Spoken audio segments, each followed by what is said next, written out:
Find the area in the first quadrant bounded by y equal to 4x², x equal to 0 and y equal to 1 and y equal to 4।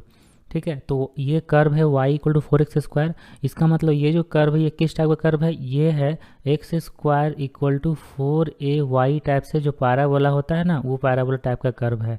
तो इसका curve हम draw करते हैं, तभी आपको पता चलेगा कौन सा एरिया हम लोग को फाइंड करना है। एक्चुअली में ये x एक्सिस, ये है y एक्सिस, और x² equal to 4ay type से है, तो इसका जो कर्व होगा y इक्वल टू 4x² का, वो इस टाइप से हो जाएगा, मतलब अपवर्ड पैराबोला होगा ऐसे। तो ये पैराबोला हो गया। अब x इक्वल टू 0 मतलब y एक्सिस है ना, तो y एक्सिस को ही बोलते हैं x इक्वल टू 0। तो इस कर्व को लिख लेते हैं। तो ये जो कर्व है ये है y इक्वल टू 4x² हो गया, और ये y एक्सिस जो है वही है x इक्वल टू 0। इसके बाद और 2 पॉइंट होगा y equal to 1, y equal to 4। तो यह मान लिए ये y इक्वल टू 1 है, ये y इक्वल टू 1 है, और y equal to 4, y equal to 4 draw कर देते हैं। ये है y इक्वल टू 4। ठीक है, कर्व x एक्सिस और ये दोनों लाइन के बीच में एरिया यहाँ भी आ रहा है और यहाँ भी आ रहा है, लेकिन क्वेश्चन में बोल रहा है ना फर्स्ट क्वाड्रेंट में है होना चाहिए, तो फर्स्ट क्वाड्रेंट में होने के लिए यही सिर्फ एरिया होगा, है ना। तो ये एरिया कैसे हम लोग कैलकुलेट करेंगे, और मेरा जो वेरिएबल है वो y इक्वल टू 1 से लेकर 4 तक है ना। तो y इक्वल टू 1 से लेकर 4 तक है, तो हम लोग को जो रिक्वायर्ड एरिया होगा,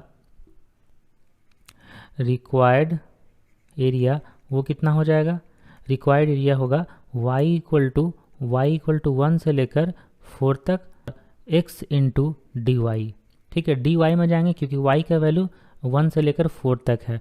अब y का 1 से लेकर 4 तक x, तो ये जो कर्व है यहाँ से x निकाल लेंगे, तो x equal to root y by 2 हो जाएगा, x equal to root y by 2 into d y. तो अब इसको इंटीग्रेट करेंगे, 1/2 कांस्टेंट बगल में आ जाएगा बाहर, इंटीग्रल के बाहर रूट वाई का इंटीग्रेशन होगा 2/3 into y to the power में 3/2। ठीक है, अब ये तो कांस्टेंट 2/3 है, बाहर रहने देंगे और लिमिट पुट करेंगे 1 से 4 तक सिर्फ इसमें y के पावर 3/2 में। तो ये 2 और 2 कट जाएगा, 1/3 का 1/3। इसके बाद 4 अगर रखेंगे तो 4 के पावर 3/2, देखो 4 के पावर में 3/2 माइनस 1 के पावर में 3/2 ये होगा। अब देखो 1/3 का 1/3, 4 के पावर 1/2, पहले 4 का 1/2 करते हैं, 2 हो जाएगा, और 2 के पावर 3 8, तो 8 माइनस 1, तो ये हो जाएगा 7/3। और इसको मिक्स फ्रैक्शन में लिखा जाता है, तो 2 होल 1/3 स्क्वायर यूनिट्स। तो ये हो गया रिक्वायर्ड एरिया।